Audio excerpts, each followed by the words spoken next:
Stress. आज का जो हमारा टॉपिक है वो है संख्याओं को अपरिमेय सिद्ध करना।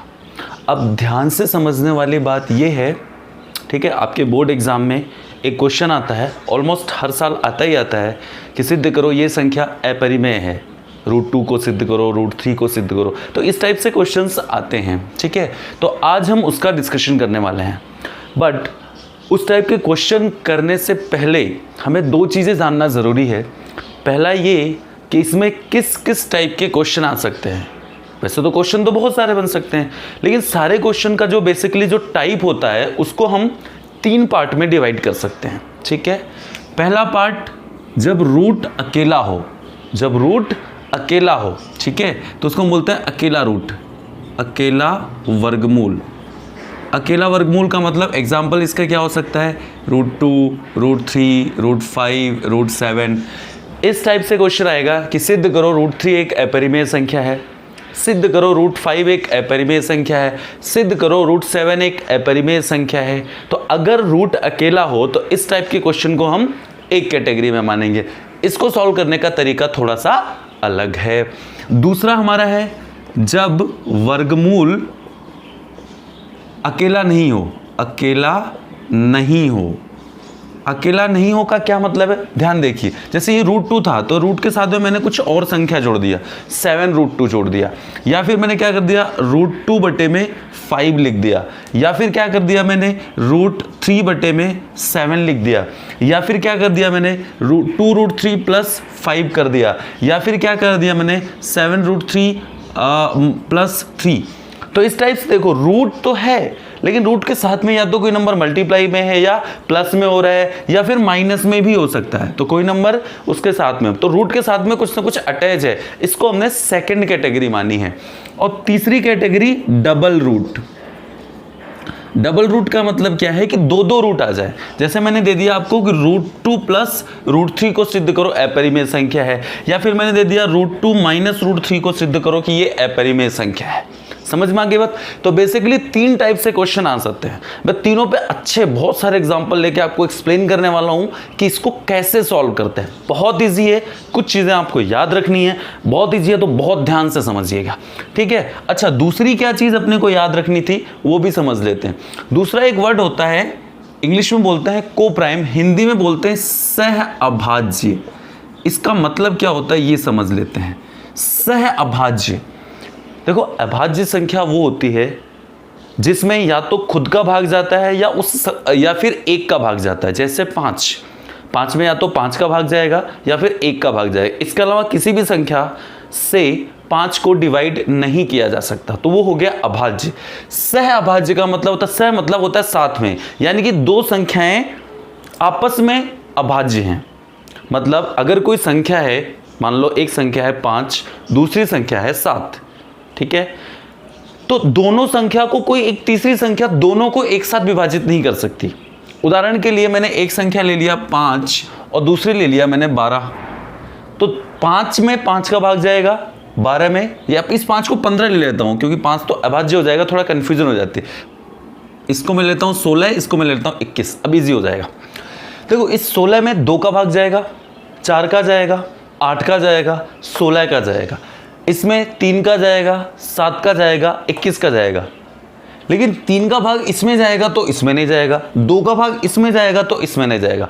मतलब कोई भी ऐसी संख्या नहीं है जिससे दोनों विभाजित होते हैं। कोई भी ऐसी संख्या नहीं है जिससे 16 भी विभाजित हो जाए और 21 भी विभाजित हो जाए। तो ऐसे संख्याओं को बोलते हैं सह अभाज्य संख्याएं। अगर इसको गणितीय भाषा में बोलूं तो 2 ऐसी संख्याएं जिनमें कोई भी उभयनिष्ठ गुणनखंड नहीं हो, कोई भी कॉमन फैक्टर नहीं हो, उसे हम बोलते हैं सह अभाज्य संख्याएं। जैसे इसका गुणनखंड क्या होगा, 2 × 2 × 2 × 2, इसका क्या होगा 3 × 7। तो इसका गुणनखंड में 2 है, इसमें 3 और 7 है, दोनों में कुछ भी कॉमन नहीं है, कुछ भी उभयनिष्ठ नहीं है।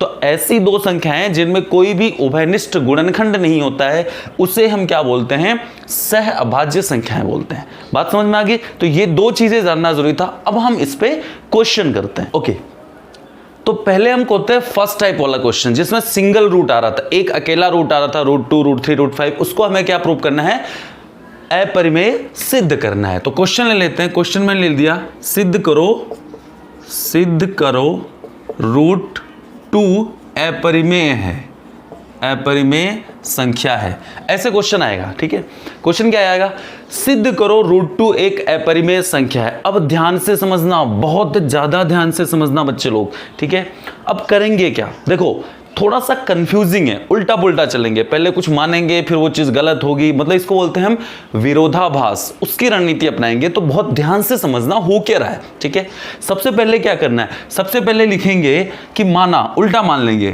कि माना रूट 2 एक परिमेय संख्या है। ध्यान से समझना बेटा, माना रूट 2 एक परिमेय संख्या है। देखो हमें सिद्ध करना है कि रूट 2 एक अपरिमेय संख्या है, लेकिन हम क्या कर रहे हैं, थोड़ा सा उल्टा लेके चलेंगे। मान लेंगे, गणित है ना, तो कुछ भी मान लेते, तो हमने मान लिया। तो माना कि रूट 2 एक परिमेय संख्या है, हमने मान लिया कि रूट 2 क्या है, एक परिमेय संख्या है। अब समझने वाली बात यह है कि हमने परिमेय संख्या की परिभाषा में समझा था कि परिमेय संख्या कौन सी होती थी, जिसको p बटे q के रूप में लिखा जा सकता है। तो हमने, अगर मैंने रूट 2 को परिमेय संख्या माना, इसका मतलब रूट 2 को मैं p बटे q के रूप में लिख सकता हूं। ठीक है, तो अतः क्या हो जाएगा, अतः रूट 2 बराबर क्या मान सकते हैं हम, रूट 2 बराबर मान सकते हैं p बटे में q। ठीक है, जहां पे हम क्या ले लेंगे, जहां क्या ले लेंगे, p व q सह अभाज्य हैं। देखो परिमेय संख्या है कोई भी, तो उसको टुकड़े टुकड़े कर करके लास्ट में तो एक ऐसे नंबर आ जाएगा ना जब वो सहभाज्य होंगे। जैसे मान लो, सुनो मेरी बात, मान लो आपके पास एक संख्या है 12/15, ये अलग से मैं समझा रहा हूं आपके लिए, 12/15। ठीक है, इसको मैंने काट दिया, 3 से गया और 3 से गया, तो लास्ट में क्या बच गया, ये 4/5। तो भिन्न तो 12/15 लिखो या 4/5 लिखो, भिन्न तो दोनों सेम है ना। तो एक स्थिति ऐसे आएगी किसी भी परिमेय संख्या को कि वो दोनों अंश और हर आपस में क्या हो जाएंगे, सह अभाज्य। ठीक है, तो हम यहां मान के चल रहे हैं कि p व q सह अभाज्य हैं। सह अभाज्य है मतलब p और q दोनों में एक ही संख्या से भाग नहीं लगाया जा सकता। बहुत बढ़िया, तो रूट 2 बराबर मैंने क्या मान लिया, p बटे q। अब इसको क्रॉस मल्टीप्लाई करेंगे, गुणा कर लेंगे, तो इसको इधर गुणा कर लेंगे, इसको इधर गुणा कर लेंगे, रूट 2 को रूट 2 बटे 1 मान सकते हैं। तो इधर क्या हो जाएगा आपका, p बराबर क्या हो जाएगा, रूट 2q। ठीक है, वर्ग कर देते हैं, वर्ग करने पर क्या हो जाएगा, p² बराबर हो गया 2q²। अब ध्यान से समझना, p² बराबर क्या हो गया, 2q²। तो p² बराबर क्या है, 2 × q²। इसका मतलब p² किससे विभाजित है, 2 से। समझो बात को, मैं एक एग्जांपल से इसको समझाता हूं। मान लो 12 एक संख्या है, 12 आपके पास एक नंबर है। ठीक है, अब अगर 12 में मैंने कहा 2 का भाग जाता है, इसका मतलब 12 को मैं 2 × 6 लिख सकता हूं। मैंने कहा 12 में 3 का भाग जाता है तो इसको मैं 3 × 4 लिख सकता हूं। मैंने कहा 12 में 4 का भाग जाता है तो इसको 4 × 3 लिख सकता हूं। Right, yes. तो p² बराबर आया 2q²। ठीक है, अब इसको हम क्या बात कर रहे थे कि अगर 12 एक संख्या है तो उसको 2 × 6 लिख सकता हूं, या फिर 3 से अगर बोलते हो कि 3 से भाग जाता है तो उसको 3 × 4 लिख सकता हूं, 4 से भाग जाता है 4 × 3। यानी कि कोई भी संख्या अगर 2 से विभाजित होती है तो उसको मैं 2 × समथिंग लिख सकता हूं। जैसे मान लो 4 है, 4 भी 2 से विभाजित होता है, इसका 2 × 2 लिख सकता हूं। मान लो 6 है तो 6 को मैं 2 × 3 लिख सकता हूं। यानी कि कोई भी संख्या जिसमें 2 का भाग जाएगा तभी जाएगा जब उसमें 2 एक गुणनखंड हो, यानी उसको 2 × समथिंग लिख सकते हैं। तो यहां पे क्या हो रहा है, p² बराबर 2q², यानी कि p² बराबर क्या है, 2 × समथिंग। इसका मतलब p² 2 से विभाजित है, इसका मतलब p² 2 से विभाजित है। तो लिख देंगे अतः p² 2 से विभाज्य है, p² 2 से विभाज्य है। ठीक है, यहां तक याद हो गया, p² 2 से विभाज्य है। अब अगेन, किसी संख्या का वर्ग अगर 2 से विभाजित होगा तो वह संख्या भी 2 से विभाजित होगी। जैसे 16 4 का वर्ग है, 16 2 से विभाजित है तो 4 भी क्या होगा, 2 से विभाजित होगा। तो किसी संख्या का वर्ग अगर 2 से विभाजित है तो वो संख्या भी क्या होगी, 2 से विभाजित होगी। यानी कि p² अगर 2 से विभाज्य है तो क्या होगा, p भी 2 से क्या होगा, विभाज्य होगा। तो p भी क्या हो जाएगा, 2 से विभाज्य होगा। अब समझने वाली बात क्या है कि p² भी 2 से विभाजित था, p भी 2 से विभाज्य है। अब चूंकि p 2 से विभाज्य है, इसका मतलब p को मैं 2 × कुछ भी लिख सकता हूं, क्योंकि जो संख्या 2 से विभाज्य है उसको मैं 2 × कुछ भी लिख सकता हूं। अतः चूंकि p 2 से विभाज्य है, अतः p बराबर मैंने क्या मान लिया, 2c मान लिया। मान लिया कि P बराबर क्या है 2 इंटू सी, क्योंकि P क्या है 2 से विभाज्य है। इसको मैं समीकरण नंबर मान लेता हूं क्या 2, और ऊपर वाले को समीकरण नंबर क्या मान लेता हूं मैं 1। अब हमारे बात समझ में आ गई कि P बराबर है 2C, तो ये जो मान है P का, इसको ले जाके समीकरण 1 में रखने पर समझ में आई। तो P का जो मान है P बराबर 2C, उसको कहां ले जाके रख रहे हैं हम, समीकरण नंबर 1 में। तो अब देखो क्या बन रहा है, समझते हैं। तो P का मान समीकरण 1 में रखने पर, P का मान समीकरण 1 में रखोगे तो क्या होगा 2C, P की जगह 2C था तो 2C का स्क्वायर बराबर में क्या था 2 और Q स्क्वायर। इसका वर्ग खोलेंगे तो क्या हो जाएगा, ये हो गया 4C स्क्वायर बराबर 2Q स्क्वायर। करेक्ट, 2 से कट जाएगा 4 दो बार, यानी कि 2C स्क्वायर बराबर Q स्क्वायर, या इसको ऐसे भी लिख सकते हैं Q स्क्वायर बराबर 2C स्क्वायर। अब ध्यान से देखो, Q स्क्वायर बराबर क्या हो गया 2 इंटू समथिंग, क्या हो गया Q स्क्वायर बराबर वापिस क्या आ गया 2 इंटू समथिंग। इसका मतलब क्या हुआ Q स्क्वायर 2 से क्या है विभाज्य है, Q स्क्वायर क्या है 2 से विभाज्य है। अब Q स्क्वायर 2 से विभाज्य है तो Q भी क्या होगा, Q भी क्या होगा 2 से विभाज्य होगा। बात समझना, तो Q भी क्या होगा 2 से विभाज्य होगा। तो अब ध्यान से देखा Q भी 2 से विभाज्य हो गया, और इससे पहले हमने कहा था P भी क्या है 2 से विभाज्य है। ये तो गड़बड़ हो गया ना। और जबकि शुरुआत में हमने क्या माना था P और Q सहभाज्य हैं। सहभाज्य का मतलब जिस संख्या का भाग P में जाएगा, ठीक है, उस संख्या का भाग Q में नहीं जाएगा। लेकिन आ क्या रहा है, P भी 2 से विभाज्य आ रहा है और Q से भी 2 से भी विभाज्य आ रहा है। इसका मतलब P और Q दोनों ही एक ही संख्या से विभाजित हो रहा है, मतलब दोनों सह अभाज्य नहीं है। इसका मतलब ये क्या हो गया, विरोधाभास हो गया। हमने जो कहा था वही गड़बड़ हो रहा है, इसको बोलते हैं कॉन्ट्राडिक्शन, विरोधाभास। ये विरोधाभास क्यों हो रहा है, क्योंकि हमने जो माना था स्टार्टिंग में, क्या माना था कि √2 एक परिमेय संख्या है, वो हमने क्या माना था, गलत माना था। तो अब हम क्या करेंगे, आगे एक कहानी लिख देंगे।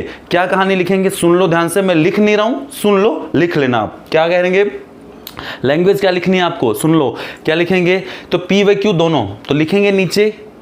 स्पष्ट है कि P व Q दोनों ही 2 से विभाज्य हैं, जो कि प्रारंभिक कथन का विरोधाभास है। यह विरोधाभास इसलिए उत्पन्न हुआ है क्योंकि हमने √2 को क्या माना है, एक परिमेय संख्या माना है। अतः स्पष्ट है कि √2 एक अपरिमेय संख्या है। एक बार मैं वापस पूरा फटाफट आपके लिए रिवाइज कर दूं। सबसे पहले क्या करेंगे, √2 बराबर P बटे Q मान लेंगे और एक लाइन लिख देंगे P व Q सहभाज्य है। उसके बाद में क्या करेंगे, क्रॉस मल्टीप्लाई करेंगे, स्क्वायर करेंगे, फिर आ जाएगा P स्क्वायर बराबर 2Q स्क्वायर, यानी कि P स्क्वायर 2 से विभाज्य है। करेक्ट, फिर क्या करेंगे, हम ये मान लेंगे कि P भी क्या है 2 से विभाज्य है, क्योंकि P स्क्वायर 2 से विभाज्य है तो P भी 2 से विभाज्य होगा। तो फिर P बराबर हमने 2 से मान लिया, इसको ले जाके हमने कहां पे रख दिया, समीकरण नंबर 1 में। तो यहां से हमारे पास क्या आ गया कि Q स्क्वायर बराबर 2C स्क्वायर, यानी कि Q स्क्वायर भी 2 से विभाज्य है तो Q भी 2 से विभाज्य होगा। चूंकि P व Q दोनों ही 2 से विभाज्य हो गए, इसका मतलब क्या हो गया, P व Q दोनों सहअभाज्य नहीं है। लेकिन ये तो कॉन्ट्राडिक्शन हो गया, ये तो विरोधाभास हो गया। तो अब एक लाइन लिखेंगे क्या, कि यह विरोधाभास इसलिए उत्पन्न हुआ है क्योंकि हमने √2 को एक परिमेय संख्या माना है। अतः स्पष्ट है कि √2 क्या है, एक अपरिमेय संख्या है। बात समझ में आ गई, नोट कर लीजिए। तो इस पर एक क्वेश्चन और कर लेते हैं, ठीक है, आपके समझने के लिए एक क्वेश्चन और कर लेते हैं। क्या ले लेते हैं, √5 सिद्ध करो कि √5 एक अपरिमेय संख्या है। इस √2 की जगह मैं √5 ले लेता हूं, राइट। तो सिद्ध करो कि √5 एक अपरिमेय संख्या है। तो आपको सिंपल वही कहानी करनी है। क्या करोगे, माना √5 एक परिमेय संख्या है, तो लिख लेंगे यहां पे, माना √5 परिमेय संख्या है। तो फिर क्या बोलेंगे, √5 बराबर क्या होना चाहिए, P बटे Q होना चाहिए। क्रॉस गुणा करोगे, जहां पे यहां पे लिख दोगे कहानी, P व Q क्या है, सह अभाज्य हैं। ठीक है, मैं वापस नहीं लिख रहा हूं, समझ जाओ। √5 बराबर P बटे Q, क्रॉस गुणा करोगे तो P बराबर क्या हो गया, √5Q। वर्ग करोगे तो P स्क्वायर बराबर क्या हो जाएगा, 5Q स्क्वायर। ठीक है, फिर अगेन यहां पे लिखोगे कि क्या होगा, P स्क्वायर किससे विभाज्य है, 5 से विभाज्य है। चूंकि P स्क्वायर 5 से विभाज्य है तो P भी क्या होगा, 5 से विभाज्य होगा। P 5 से विभाज्य है, इसलिए P को क्या मान सकते हो, 5 इंटू C। अब इस 5 इंटू C को ले जाके कहां पे रख दोगे, यहां पे P का मान, तो P की जगह 5 इंटू C रखोगे तो क्या बनेगा, 5C का होल स्क्वायर बराबर में क्या बन जाएगा 5 और क्यू स्क्वायर, ये हो गया 25c स्क्वायर बराबर क्या हो गया 5 क्यू स्क्वायर, 5 से 25 कट गया 5, यानी कि 5c स्क्वायर बराबर क्यू स्क्वायर। यानी कि आप इसको ऐसे भी लिख सकते हो कि क्यू स्क्वायर बराबर क्या हो गया 5c स्क्वायर, यानी कि क्यू स्क्वायर किससे विभाज्य है 5 से विभाज्य है। क्यू स्क्वायर 5 से विभाज्य है तो क्यू भी क्या होगा 5 से विभाज्य होगा। और इसके बाद वही, चूंकि पी व क्यू दोनों ही क्या हैं 5 से विभाज्य हैं, तो ये सहअभाज्य नहीं रहे। ऐसा क्यों हो रहा है? क्योंकि ये हमारे प्रारंभिक कथन का विरोधाभास है। विरोधाभास क्यों है? क्योंकि हमने जो माना था कि √5 एक परिमेय संख्या है वो गलत है। तो लाइन लिख देंगे पी व क्यू दोनों 5 से विभाज्य है, जो कि प्रारंभिक कथन का क्या है विरोधाभास है। यह विरोधाभास इसलिए उत्पन्न हुआ है क्योंकि हमने √5 को क्या माना है परिमेय संख्या माना है। अतः स्पष्ट है कि √5 अपरिमेय संख्या है, राइट। तो इस तरीके से हम इन टाइप के क्वेश्चन को सॉल्व करेंगे। अब एक क्वेश्चन और इस पे मैं कराऊंगा आपको, जिसमें क्या होगा रूट नीचे होगा, जैसे 1/√2 1/√3 इस टाइप के क्वेश्चन भी कई बार आ जाते हैं, तो वो भी अपन एक डिस्कस करेंगे। पहले आप इसको नोट कर लीजिए। चलो बच्चों, अब हमारे पास क्वेश्चन है 1/√2 को हमें प्रूव करना है, ये अपरिमेय संख्या है। वापस सेम वैसे ही करेंगे, मान लेंगे 1/√2 एक परिमेय संख्या है, ठीक है। पहले ये हम लिख लेंगे, फिर उसके बाद में क्या होगा 1/√2 को p/q के बराबर लिखेंगे, और वापस क्या हो जाएगा p व q क्या है सहअभाज्य। वो सब कहानी सेम लिखनी है आपको। क्रॉस मल्टीप्लाई करोगे तो देखो q बराबर क्या हो जाएगा √2p, यही अंतर आएगा। q वहां पे क्या होता पहले p जो आया था बाद में q आया था, अब उल्टा हो जाएगा बस, और कोई अंतर नहीं आएगा। तो q स्क्वायर बराबर क्या हो गया 2p स्क्वायर, वर्ग करने पर फिर लिख देंगे क्यू स्क्वायर किससे विभाज्य है 2 से विभाज्य है। तो क्यू स्क्वायर अगर 2 से विभाज्य है तो क्यू भी क्या होगा 2 से विभाज्य होगा। क्यू अगर 2 से विभाज्य है तो क्यू बराबर क्या मान सकते हो 2c। क्यू बराबर 2c को ले जाके ऊपर रखोगे तो क्या बनेगा 2c का होल स्क्वायर बराबर 2p स्क्वायर, यानी कि 4c स्क्वायर बराबर 2p स्क्वायर। तो 2 से 2 कट गया, यानी कि 2c स्क्वायर बराबर p स्क्वायर। या फिर आप इसको ऐसे भी लिख सकते हो p स्क्वायर बराबर 2c स्क्वायर। अब अगेन क्या आ गया p स्क्वायर बराबर 2 गुना समथिंग, इसका मतलब p स्क्वायर क्या है p स्क्वायर 2 से विभाज्य है। क्या है p स्क्वायर 2 से विभाज्य है, तो p भी क्या होगा 2 से विभाज्य होगा। p भी 2 से विभाज्य आ गया, इससे पहले q भी 2 से विभाज्य आ गया था। तो आगे वही कहानी लिख दोगे, क्योंकि p व q दोनों ही क्या है 2 से विभाज्य हैं, जो कि प्रारंभिक कथन का विरोधाभास है। यह विरोधाभास इसलिए उत्पन्न हुआ है क्योंकि हमने प्रारंभ में 1/√2 को क्या माना था परिमेय माना था। अतः स्पष्ट है कि 1/√2 एक अपरिमेय संख्या है। ऐसे सिंपल सी भाषा में आप इसको सॉल्व कर सकते हैं। बहुत इजी है, 2 से 3 क्वेश्चन की प्रैक्टिस करोगे तो आराम से क्वेश्चन सॉल्व होने लग जाएंगे और एग्जाम में 3 नंबर का जुगाड़ हो जाएगा। ठीक है, तो ये हो गया हमारा फर्स्ट टाइप कंप्लीट हो गया बच्चों, फर्स्ट टाइप कंप्लीट हो गया है। अब देखो ध्यान रखना, सेकेंड टाइप की तरफ हम मूव करेंगे, उसमें 3 से 4 एग्जाम्पल लेंगे और उसके बाद में हम थर्ड टाइप की तरफ मूव करेंगे। सेकेंड टाइप को करने का थोड़ा तरीका डिफरेंस है और थर्ड को करने का भी थोड़ा सा डिफरेंस है, बहुत ज्यादा अंतर नहीं है, वो दोनों लगभग मिलते जुलते हैं। सबसे ज्यादा जो डिफरेंस तरीका था वो इसी का था, जो कि मैंने आपको समझा दिया है। अब इस पर आपको क्वेश्चंस में प्रैक्टिस करनी है। करेक्ट? ओके।